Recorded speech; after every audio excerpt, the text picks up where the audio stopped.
Olá pessoal, sejam bem-vindos a mais um vídeo aula, certo? E dando continuidade, a gente vai falar hoje sobre arcos, tá? Arcos e ângulos centrais, porque eu pulei algumas partes do estudo da circunferência, a gente não tem muito tempo nesse quarto bimestre, mas eu acho que essa parte é importante para os próximos conteúdos que vocês vão ver depois, tá? Então, o que é um arco, né?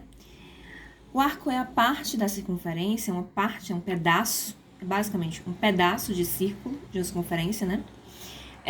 Compreendida entre seus pontos, é denominada arco, né? Então, compreendida entre dois pontos, desculpa. Então, se eu tenho dois pontos em uma circunferência, em cima dela, as bandas, né? Que completam, que ligam esses dois pontos, são chamadas de arco, tá? Então, eu tenho um exemplo aqui para vocês. Eu tenho uma circunferência e eu desenhei dois pontos em cima dessa circunferência, ponto A e ponto B. Então, quando eu ligo esses pontos, eu posso ligar eles de duas formas, seguindo a circunferência, ou por fora, seguindo o caminho maior, ou aqui por dentro, seguindo o caminho menor.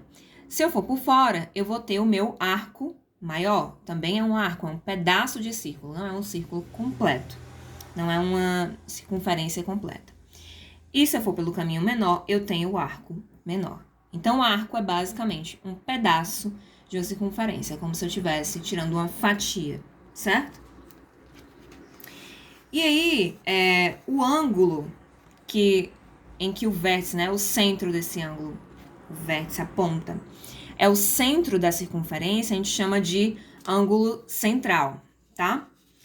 E aí, é basicamente isso. Eu tenho um ângulo aqui, é uma abertura, essa abertura, ela tá com o vértice no centro da minha circunferência, tá? E aí, o que acontece?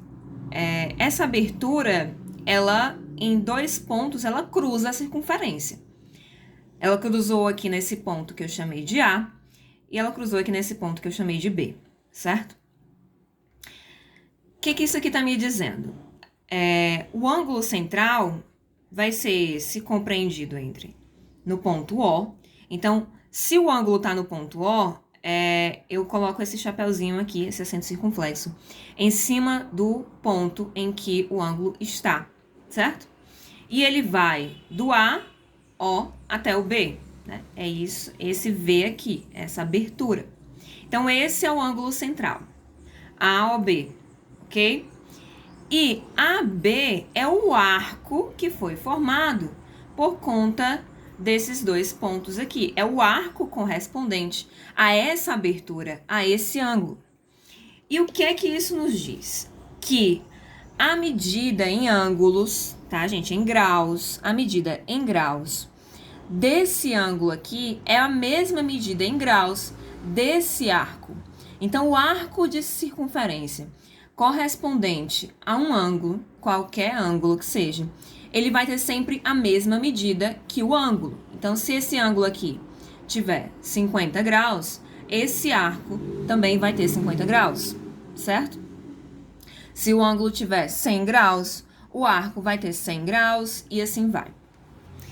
Então, usando essa regra, a gente pode fazer algumas considerações. Vamos resolver aqui alguns exemplos disso, tá? Então, ele quer saber a medida de AMB. Ele quer saber a medida desse arco externo. Então, a gente sabe a medida em ângulos desse arco interno, não sabe? Se o ângulo é 80 graus, daqui para cá eu tenho o quê? 80 graus também. Então, a medida de AB em graus é igual a 80. Mas o AMB seria o círculo completo menos esse pedaço aqui, não é isso? Então, se eu tivesse o círculo completo e tirar esse pedaço, eu tenho justamente o arco AMB.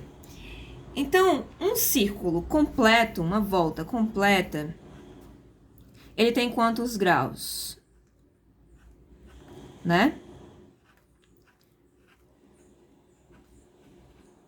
Ele tem quantos graus? Ele tem 360 graus.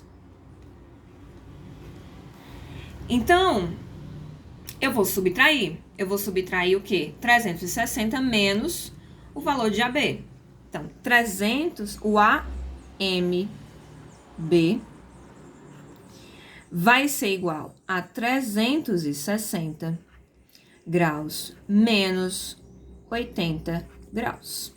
360 menos 80 dá quanto? Vamos fazer essa conta. 360 menos 80. 0 menos 0 vai dar 0. 6 menos 8 não dá. Coloco 1 aqui, corta esse aqui, vai para 2. 16 menos 8 dá 8, né? E baixa o 2, dá 280. Então, AMB tem 280 graus. Simples, né? Muito simples. Vamos para esse segundo exemplo aqui. Observando a figura, né, a nossa circunferência aqui, vamos determinar as medidas. Então, ele quer as medidas de AB. Qual é a medida de AB, pessoal? Se o ângulo interno aqui, né, o ângulo central é 60, AB tem 60. Então, não preciso nem fazer cálculo nenhum, né? AB vai ter a mesma medida em graus do ângulo, 60 graus. AC, né? Para sair de A e chegar até C, eu tenho que somar essas duas aberturas, né? Esses dois ângulos. Então, de A para C, eu tenho o quê? De A para C, eu vou ter 60 graus mais 50 graus, que dá 110 graus. Então, de A para C, eu tenho 110 graus, certo? E de A para D, pessoal? De A para D é o mesmo esquema, eu vou somando. Então, de A para C, eu sei que é 110. E de C para D, eu sei que é 70, né? Estamos vendo aqui. Então, vai ser igual a 110 graus mais 70 graus. Que dá quanto? 110 mais 70, 180 graus. Que é a metade de uma volta completa, né? Vocês estão vendo aqui, ó, que a D tá reto, né? Como se fosse o diâmetro desse círculo, certo? E aí, esse ângulo todo aqui é 180 graus, é a metade, ok?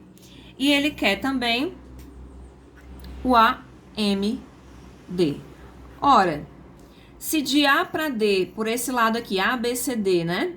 Esse caminho aqui, é a metade do círculo, então a outra metade, a AMD, vai ter o mesmo valor, certo?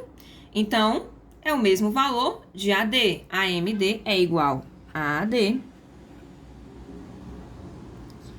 que é igual a 180 graus. Certo? Muito simples, né? Então, o que vocês precisam fazer no estudo de ângulos e arcos nesse caso aqui? Basicamente fazer essas relações. Ver a abertura, ver o que tá sobrando, o que tá faltando. Então, eu sei que a metade da minha circunferência, né, o ângulo, é sempre 180. Eu sei que uma volta completa é sempre 360. Então, o que tá sobrando ou faltando ali, eu consigo fazer relações simples de soma e subtração para conseguir chegar nos valores dos ângulos que eu preciso, certo? Então, se vocês precisarem, assistam novamente essa aula, mandem as dúvidas de vocês para mim, caso vocês tenham, e façam os exercícios propostos que vai dar tudo certo, ok? Então, até a nossa próxima aula.